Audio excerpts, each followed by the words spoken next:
인디케이터 펑션이라고 하는 건 뭐냐면 말 그대로 이제 펑션이에요. 펑션인데 1과 0을 가지는 펑션입니다. 1 아니면 0이 나오는 펑션이고 우리가 요렇게 일자인데 살짝 다른 일자를 씁니다. 이 일자를 요렇게 쓰는 이유는 얘가 뱉어내는 값이 0 아니면 1이라고 하는 그 값이 두 개라서 이렇게 씁니다. 네, 그래서 이제 x에 따라서 1 혹은 0이 나오는데 이제 보통 예를 들어서 이제 example 예를 들어서 인디케이터 펑션 x가 0보다 크거나 같고 x가 10보다 작다 라고 하는 얘는 어떻게 우리가 해석을 할 수 있냐. 얘는 1이나 혹은 0 두 개 값 중에 하나를 뱉어내는데 1을 뱉어내는 때는 여기 안에 있는 요 중괄호 안에 있는 요 부분이 참일 때, 즉 괄호 안에 조건이 참일 때는 1, 그렇지 않을 때는 조건이 거짓일 때는 0 이렇게 나타내는 거죠. 그래서 예를 들어서 이거를 이제 fx라고 했을 때 f3 값 얘는 1이 되는 거예요. 왜? 여기에다가 3을 넣으면 3이라는 거는 0하고 10 사이에 있는 거니까 이 조건을 만족을 해서 1이라는 값이 나옵니다. 그런데 마이너스 1 이런 식으로 혹은 f11 이런 애들은 다 0이 나오는 거예요. 왜냐면 마이너스 1이라는 애도 요 위에 있는 이 조건을 만족하지 않죠. 그래서 요 위에 있는 게 이제 거짓이 돼서 0이 나오는 것이고 11을 집어넣어도 우리가 여기다가 11을 집어넣어도 11이라고 하는 것은 10보다 크기 때문에 x 요 조건이 만족을 하지 않는 것이죠. 그래서 0이 나옵니다. 그래서 이런 것들 이게 다예요. 사실 인디케이터 펑션이라고 하는 것은 이런 게 다인데 이게 왜 이제 유용하냐? 통계 PDF를 표현을 할 때 되게 좋습니다.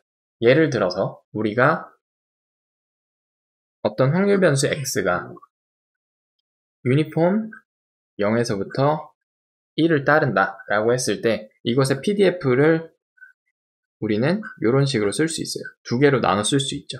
1 혹은 0.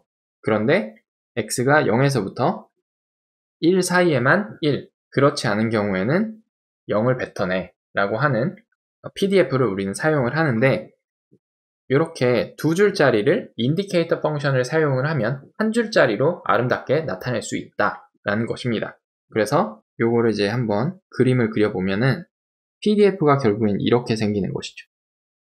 이 함수는 fx라고 하는 거는 이렇게 파란색의 그래프를 나타내는 표현법입니다. 네.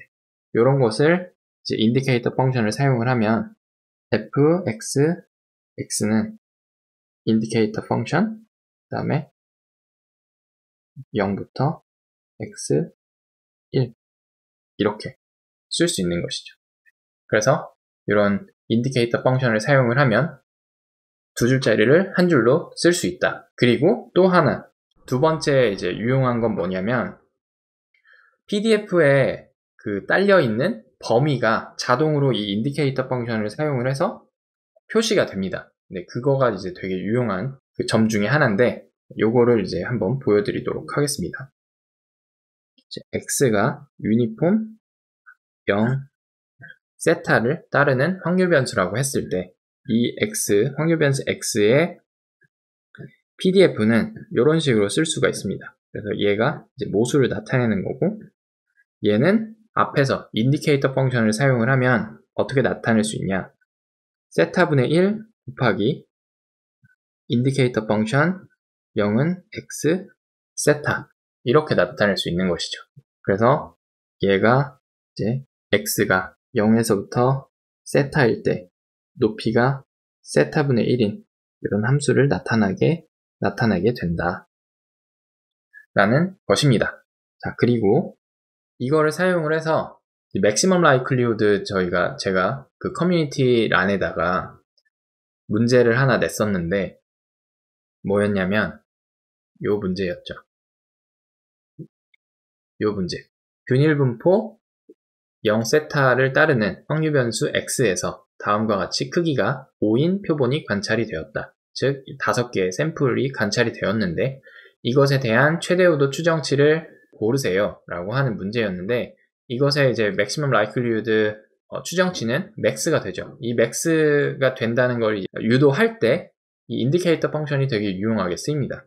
즉 우리가 지금 관찰한 이 관찰 표본이 x1에서부터 x5까지 우리가 관찰을 하고 있을 때 likelihood 펑션은 어떤 식으로 정의가 됐냐?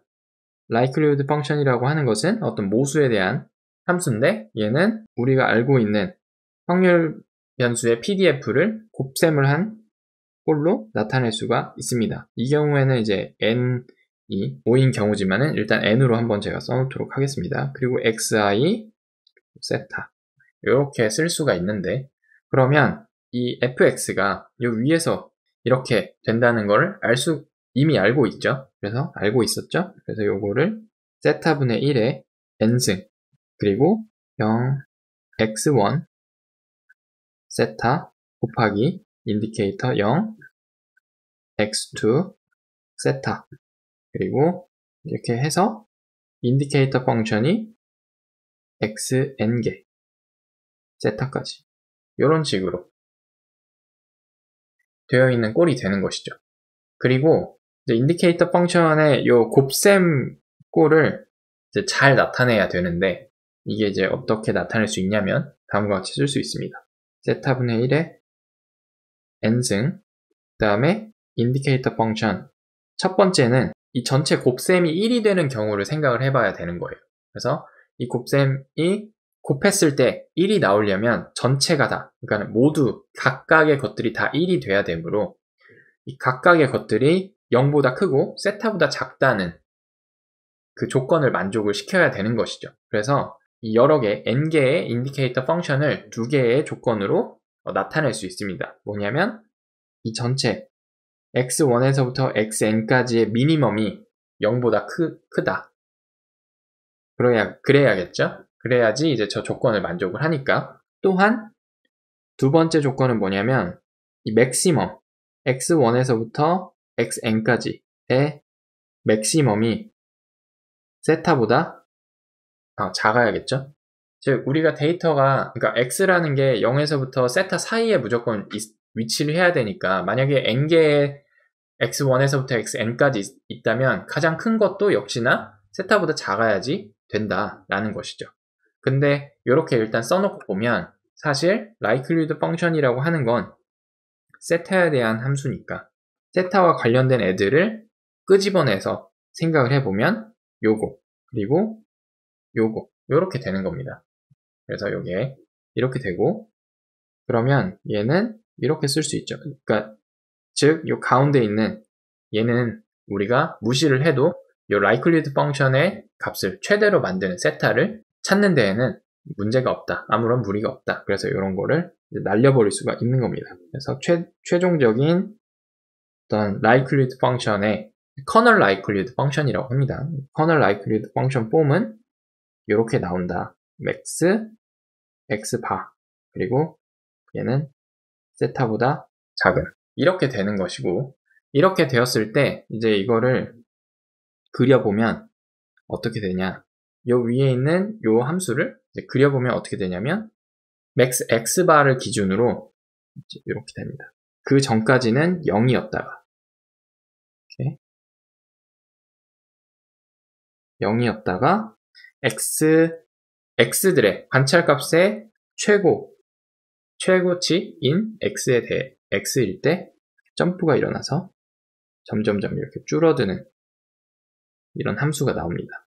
그래서 이 maximum likelihood를 함수를 최대로 만드는 그 세타의 값이 세타가 이거는 이제 이렇게 표현을 할 수 있고 요때가 이제 최대가 되는 값이라서 세타 햇이 이렇게 나온다. 그래서 우리가 주어진 이런 데이터가 이렇게